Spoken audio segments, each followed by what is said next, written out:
C'est fou, hein. Week-end de ski, c'est parti! On est arrivé samedi soir, on a récupéré le matériel, retrouvé les copains et commencé les hostilités culinaires. Le lendemain matin, on est parti sur la zone grand débutant avec le tapis roulant que j'avais jamais fait. Le temps de retrouver des sensations puisque ça faisait 10 ans que j'étais pas montée sur des skis. Et je vous laisse avec quelques images de ma première descente de ski en 10 ans.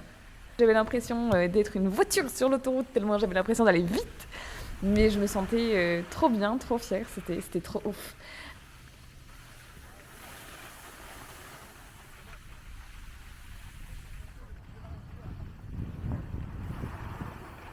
Après l'avoir fait quelques fois, on est monté sur la petite piste verte juste au-dessus. On a enchaîné plusieurs pistes vertes jusqu'à l'heure du déjeuner, qui a été suivi par un repos bien mérité pour nous les filles, pendant que les garçons sont repartis skier toute l'après-midi.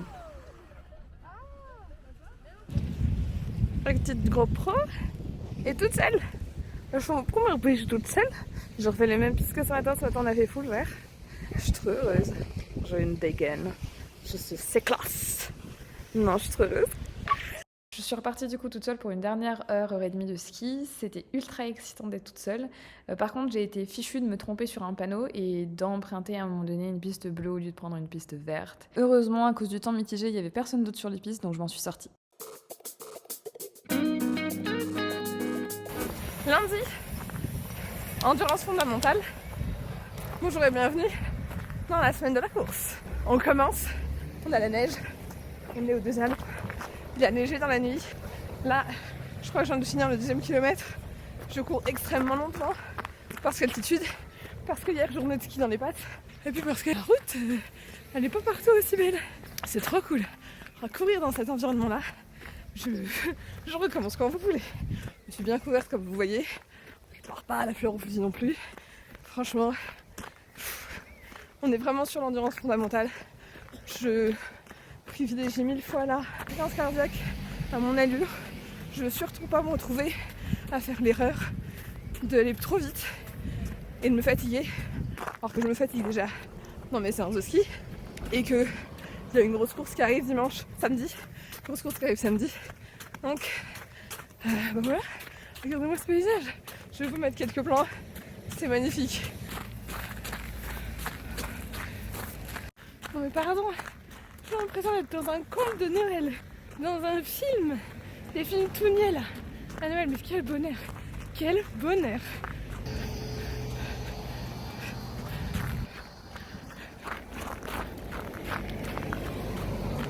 Bon, run at terminé. Croissant pour le petit déjeuner, parce qu'il est exactement 8h30. Et j'ai regardé un petit peu. C'est trop cool. Bon, mon allure moyenne, je crois qu'elle était à 9,44 du kilomètre. Logique, je vous ai dit, j'ai vraiment été lentement. Il y a quand même des moments où ça glisse, où c'est un peu gelé. Le but, c'est pas de se faire mal. Et 144 ppm en moyenne. Ce qui est vraiment exactement dans ma fourchette de fréquence cardiaque endurance fondamentale. Je crois que j'ai jamais aussi bien réussi un run. Dans le sens où je me suis vraiment écoutée. J'ai pas forcé du tout et je suis vraiment trop heureuse. Je vous mettrai un peu les stats. Ouais, je me sens trop de bonne humeur. Et du coup, comme c'est une toute petite intensité, ma petite montre me dit ouais, là il te faut en récupération 5 heures. C'est très bien. Parce que dans un peu plus de 5 heures, je serai sur les pistes. Donc j'aurai récupéré. Allez, moi je monte, emmener les croissants au coping qui doivent être en train de se réveiller pour eux monter sur les pistes tout de suite. Pendant que moi je travaille. Trop cool. Trop contente. Bonne sensation. Et même par rapport à la course là, de la fin de la semaine, ça me plaît ce qui s'est passé aujourd'hui avec vous. On a fait du bon taf aujourd'hui là sous la neige. Dernier jour, on est monté sur une autre partie de la station et là, il y avait deux pistes parallèles, une verte et une bleue qui se rejoignaient à plusieurs endroits. Du coup, pendant que les garçons sont partis s'amuser sur des pistes rouges et noires, moi je suis restée avec ma copine et elle m'a accompagnée. On a commencé par faire que la verte et puis au fur et à mesure, on finissait de plus en plus sur la bleue. Et d'ailleurs, les images que vous voyez, c'est sur la fin, sur la descente bleue. Voilà, c'était vraiment trop cool. Et surtout, j'embrasse très très fort ma copine qui est restée avec moi pendant tout ce temps-là, à faire des pistes vertes ou bleues, et surtout qui était ma meilleure supportrice. Franchement, ayez des amis comme ça qui vous encouragent pour chacune de vos petites réussites. Il n'y a vraiment rien de mieux. J'ai passé le meilleur moment et le meilleur week-end avec eux et grâce à eux.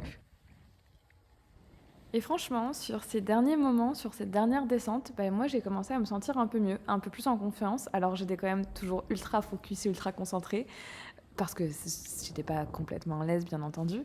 Mais j'ai commencé à me sentir mieux et j'ai commencé aussi à me faire plaisir et à me dire que je reviendrai bien l'hiver prochain, franchement.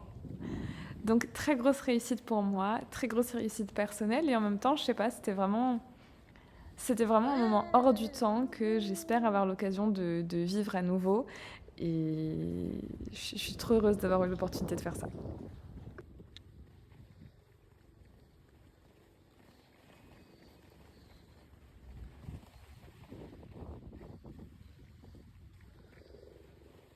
Dernière matinée, les copains sont partis tôt travailler.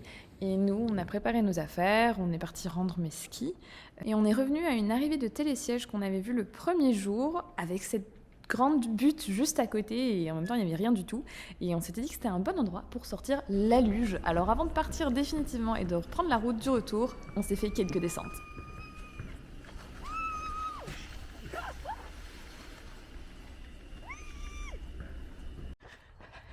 Et voilà, on est bien loin maintenant de la neige et de la montagne. On est de retour sur les pistes pour courir. Gros soleil dans le dos. Et la montagne repasse.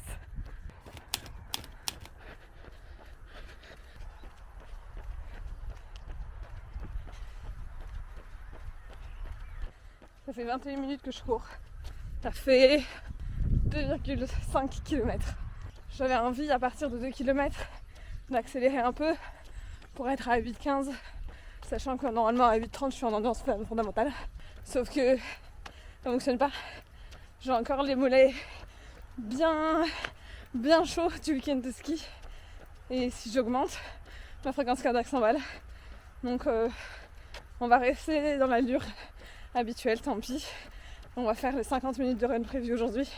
J'ai bien envie d'essayer d'aller aux 6,7 km pour voir un peu ce que ça fait une boucle complète. J'ai pas envie de trop tirer, donc on va voir. Pour l'instant, je n'ai pas fait une bonne FC. Donc pourquoi pas? Pourquoi pas? Wouh! Wouh! Ok, 56,04. Là, si on était en condition, j'aurais jusqu'à pile, donc à peine 100 minutes et quelques pour me reposer.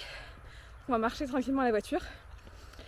Et puis on va voir si je me sentirai assez reposée dans à pile. J'avais lancé ce travail en même temps, donc à pile, pour repartir courir la même distance. Je suis trop heureuse, je suis trop contente. Ok, c'est l'heure. Là normalement, je repars comme ça. Les sensations sont bonnes. Ma fréquence cardiaque là tout de suite, elle est à 128 BPM.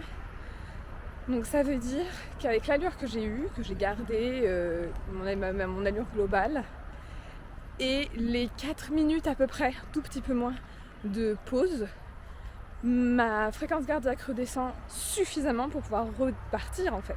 Là c'est top. Donc ça on sait que c'est un rythme que je peux tenir. C'est trop cool. C'est beaucoup trop cool. J'avais vraiment peur que ça se passe très très mal et que ça passe pas du tout. Donc c'est assez rassurant. D'autant plus que je suis morte de soif, je voulais prendre mon gel d'hydratation pour le tester une fois de plus avec la petite boisson isotonique et je l'ai pas. Et honnêtement j'aurais eu besoin de boire parce que j'ai un peu mal à la tête de pas boire, j'ai pas assez bu aujourd'hui en plus, donc ça m'aurait fait beaucoup de bien. Et je l'ai oublié, ça arrive, mais j'oublierai pas le jour J. Donc en plus j'aurais bu et en plus j'aurais éventuellement comme ravitaillé avec des petites compotes entre les deux. Donc franchement, je pense pouvoir boucler les 3 boucles, j'espère, dans le temps imparti. Maintenant, on va aller en voiture parce qu'il y a trop de bruit. Franchement, je mériterais de me faire taper sur les doigts, je vous le dis. Encore une fois, je fais pas ce qu'on me demande pour mon run, hein, mais bon, ce n'est pas grave. Bien rouge hein, quand même, hein. Bien toute rojita par ici. Quand je vous disais que mon niveau d'hydratation aujourd'hui n'était pas bon, c'était pas une blague. Il est 17h. J'ai quasiment rien bu du tout. C'est très mal. Allure moyenne à 8 minutes 20 du kilomètre. Est-ce que vous savez ce que ça veut dire? Ça veut dire qu'on a fait un negative split. Negative split, je crois que c'est la première fois que j'en fais un, vraiment. Et alors qu'est-ce que c'est? Ça veut juste dire que j'ai été plus rapide sur la deuxième moitié de ma course que la première. Ça veut basiquement dire que j'ai bien géré mon effort sur la première. Parce que pour autant, ma fréquence cardiaque elle est correcte. Bah, comme d'hab, hein, les 2 premiers kilomètres. Le premier kilomètre ça va, le deuxième kilomètre j'ai envie de mourir, je sais pas pourquoi je fais ça. Le troisième ça commence à revenir. Honnêtement c'est à partir du quatrième que je me sens bien. Le truc c'est que j'ai pas forcément le luxe là, sur la course de dire j'accélère à partir seulement du quatrième. Enfin on va voir un petit peu comment ça se passait, mais le nivelet positif il est plus sur la fin. Donc je me vois assez mal dire j'accélère à la fin. Il va falloir trouver une manière d'y aller vraiment progressivement pour que pour les muscles, etc. Notamment avec l'échauffement qui aujourd'hui était vraiment mitigé. Je me suis à peine échauffée, j'avoue. Surtout cette course me permet de me sentir un peu rassurée par rapport à samedi, à la course de samedi qui arrive, et comment est-ce que je vais bien pouvoir la gérer et comment est-ce que ça va se passer, puisque je ne vous cache pas que 3 boucles de 6,7 km c'est quasiment un semi-marathon en termes de distance. Et même si l'idée c'est de faire des pauses entre où du coup on marche lentement, on récupère le souffle, la fréquence cardiaque elle redescend, etc. Arriver à le boucler ce serait vraiment super. Et moi je veux ma médaille. J'aime participer à des courses, mais j'aime bien revenir avec une petite médaille de « Ah, j'ai réussi, je l'ai fait, je l'ai terminé ». Et comme je vous l'ai dit, pour avoir la médaille pour celui-ci, il faut aller au bout des 3 boucles dans le temps imparti. Allez, j'ai des courses à faire, j'ai plus de petit déjeuner à la maison. Marseille, bienvenue à Marseille en cette veille de course. Nous avons reçu le petit sac. On a été chercher les petits dossards. Alors, qu'est-ce qu'on a dans le petit sac? On a le petit dossard. Alors très fun, puisque je vois qu'il y a 2 points d'accroche. Moi j'ai un porte-dossard 3 points. Alors est-ce qu'on pourrait juste avoir des épingles à nourrice? Oui. Est-ce que j'en ai pris? Non. Voilà, suivez un peu. On a aussi des petits bonbons pour le stress. On a une casquette. Et cette casquette-là, écoutez-moi bien, je la mets systématiquement à partir de demain. Systématiquement. Je sors un peu de soleil. Attends, ma petite casquette. Est-ce que t'as vu ma casquette? J'ai pris dans ma petite valisette 3 tenues pour demain. On est stressé ici. On est bon au cas où il fait très chaud, un peu chaud, pas trop chaud. L'anxiété est à son comble. Ça va être maintenant l'heure de manger et puis faire un petit topo sur comment est-ce qu'on part sur la course demain, c'est quoi la strat. J'ai réfléchi un petit peu à mes allures. C'est des allures cibles. Si j'arrive à faire ça, c'est cool. Si je suis plus lente, c'est cool aussi. L'important, c'est de le finir, puisque j'ai qu'1 heure à chaque fois pour chaque boucle. Mais je suis en train de lire, en fait, la salle de repos pour nous, pour les coureurs, c'est à 15 mètres de la ligne de départ de la boucle. Et c'est au niveau du R2, donc c'est à l'étage, en fait, du centre commercial. Et du coup, est-ce qu'on commence à courir dans le centre commercial? Ok. Bon. Je crois qu'on a toutes les infos. Il est 21h53. Le train de mon papa va pas trop tarder à arriver, donc je vais y aller. Et on se retrouve demain, jour J de la course.